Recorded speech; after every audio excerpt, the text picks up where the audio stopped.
জ্বালানি সংকটের আরো খবর জানাতে চুয়াডাঙ্গা থেকে যুক্ত হচ্ছেন সহকর্মী এম মামুন। মামুন, পাম্পে সরবরাহ কতটা বাড়লো এবং গ্রাহকদের ভোগান্তি কি কিছুটা কমলো কিনা? ভোগান্তি আসলে দেখতে পাচ্ছেন যে গ্রাহকরা কিন্তু ভোর রাত থেকেই তারা এই পাম্পগুলোতে ভিড় জমায়। চুয়াডাঙ্গা জেলার প্রায় 21টি পাম্পে তেল সরবরাহ করা হচ্ছে। একদিন পর পর ডিজেল সরবরাহ করা হচ্ছে কৃষকদের থেকে শুরু করে যেসব চাষের ট্রাক্টর আছে বা পরিবহন আছে এবং অন্যান্য পরিবহন যেগুলো সাধারণত মানুষের খুব প্রয়োজনীয় মালামাল পরিবহনের ক্ষেত্রে সেই সব আপনার পরিবহনে এই ডিজেল সরবরাহ করা হচ্ছে। কিন্তু একটা বিষয় সেটা হচ্ছে যে যেই পাম্পগুলো এইতেও আমি এর আগেও বলেছি যে পাম্পগুলো প্রতিদিন 1 থেকে 1,500 লিটার তেল বিক্রি করত, সেই পাম্পগুলো কিন্তু এখন বিক্রি করছে প্রতিদিন 4,500 থেকে 5,000 লিটার।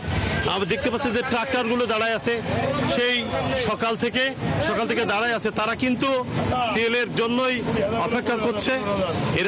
এদের তেলের যে চাহিদা সে চাহিদা কিন্তু পূরণ করতে পারছে না পাম্প মালিকগুলো। তারপরেও একটা জিনিস লক্ষ্য করা যাচ্ছে যে একাধিকবার তেল নিতে আসছে এবং এই একাধিকবার তেল নেওয়ার কারণে কিন্তু তেলের যে সংকট সেটা কৃত্রিম সংকটও অনেকেই বলছে।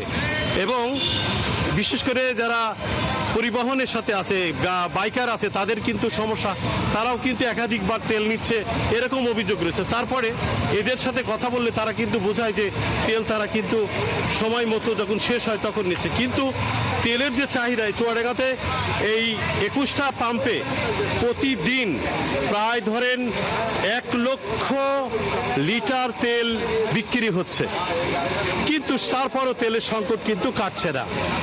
এই সংকট না কাটার পিছনে প্রশাসনের কার্যক্রম এবং কৃষি বিভাগ যে কাজটা করছে সেই কার্যক্রমটা সুষ্ঠুভাবে পরিচালনা হচ্ছে না বলেও কিন্তু অভিযোগ।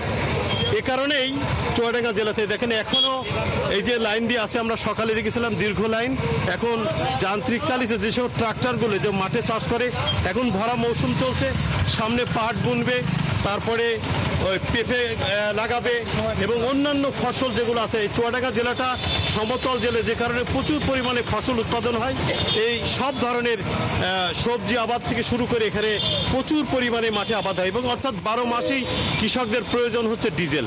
এই ডিজেল না পাওয়ার কারণেই এই কৃষকরা তারা সব ক্ষেত্রে তারা কিন্তু সমস্যায় বোধ করছে। অর্থাৎ এই সমস্যা উত্তরণের পথ খুঁজে বের করতে হবে প্রশাসনকেই। এই ছিল চুয়াডাঙ্গা জেলার এই তেলের যে ঘাটতি। এম মামুন, আপনি আছেন, খবর রাখতে থাকুন। অসংখ্য ধন্যবাদ যুক্ত এই তথ্য জানাবার জন্য। জ্বালানি সংকটের সবশেষ খবরাখবর নিয়ে চুয়াডাঙ্গা থেকে এম মামুন যুক্ত ছিলেন।